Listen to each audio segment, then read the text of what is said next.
Hi everyone and welcome back. So today I'm going to share with you 10 lessons that I learned out of a whole year of lockdown.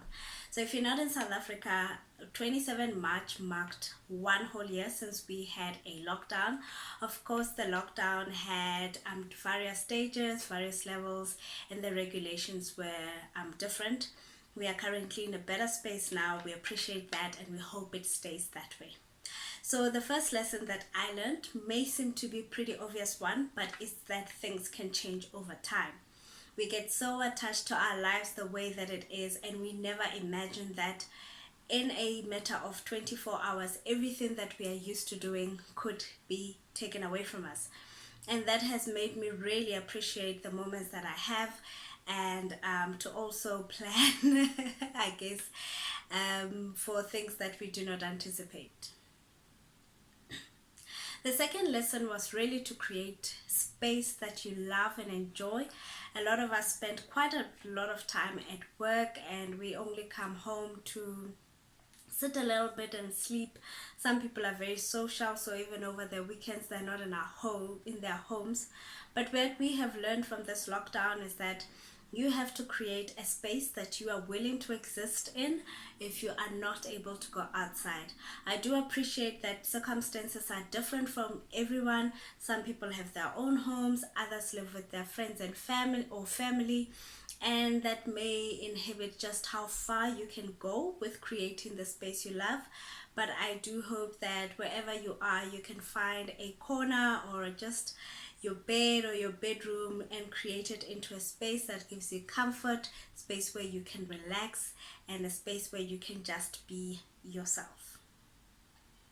The third one that I want to share is that we actually have to create now working space wherever we are. So I was used to working at the office and then maybe once in a while working from home. But never had I imagined that going to a friend's house, or if lockdown had found me at my mom's house, so my home, that I would need to work from there. So we need to develop ways where our office can set up quite quickly and we can be productive as we go. That leads me into my fourth one, which is having a functional routine. So a lot of us, somehow we create a routine, we get stuck in it, but we really now got to determine how functional the routines are, especially when you don't get to leave the house or when you don't get to have the whole room to yourself. Is your routine still viable, or did we need to adjust to create functional and effective routines? Number five is to be flexible. Now, there were a lot of changes over a short period of time, and if you are someone that is stuck in your ways, you may have found it very, very difficult to adjust. So, what I've learned over the past year is to not be so set in my ways. Yes, I said have a routine, but also have space within your life to be able to accommodate new change and learn how to deal with it. Now, I think this is number six, is to rather focus on long-term goals instead of short-term goals. So that people that may have set goals that were related specifically to 2020 and not to their life in general. So if in 2020 you wanted to go to Paris and there was lockdown, if you had focused on your holistic life, you would have said, where I would like to go to Paris when I'm still in my 20s or in my early 30s. That gives you a bigger scope in your life rather than focusing on small details. When we do that, I find that just when that little detail is thrown off, you as yourself get thrown off and you feel like you can't achieve the rest of your goals when you actually just stammered on one minor detail. The next one is to learn to enjoy your own company. Most people are out and are socializing, which is really great, but we also need to take time to sit and be comfortable with ourselves. This is one thing that we were forced to look into during lockdown. Some of us were not completely alone, but I would assume that when you're with family, there was time when everybody needed their own space, and you yourself would need to be comfortable to be by yourself and, not run away from your own silence. And if you do have issues that really triggered you or that make you avoid being with yourself, then it might be a good time to address them and see how you go forward. The next one is just how health is wealth. We go to the gym, we work out, we run for discovery miles or whatever, but I don't think I have appreciated as I have in the previous year just how much your health is important.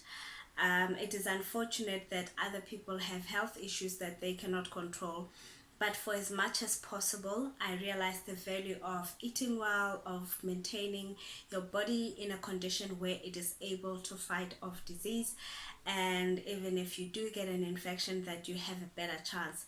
I mean, there are a lot of circumstances that surround infections and how people recover, but all I'm saying is that good health goes a long way. The next one that I want to share with you is to invest in your tribe. Now, your tribe are people that surround you, the people that you decide to keep close.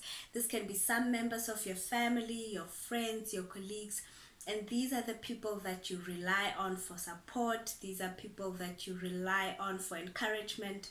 And I learned just how important it is to invest in building a good tribe, because you needed somebody to call you up during lockdown to find out how you're doing.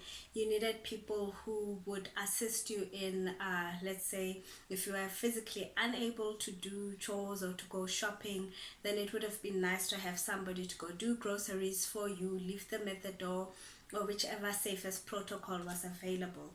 So the value of having your tribe, whether it's made up of your family, friends, colleagues, churchmates, that has been one of the most invaluable things to take us through the lockdown.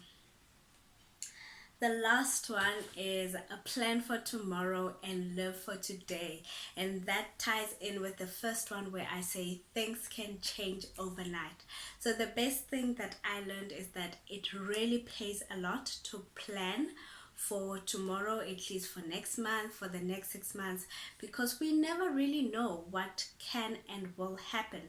And it is only in being prepared that we are able to deal effectively.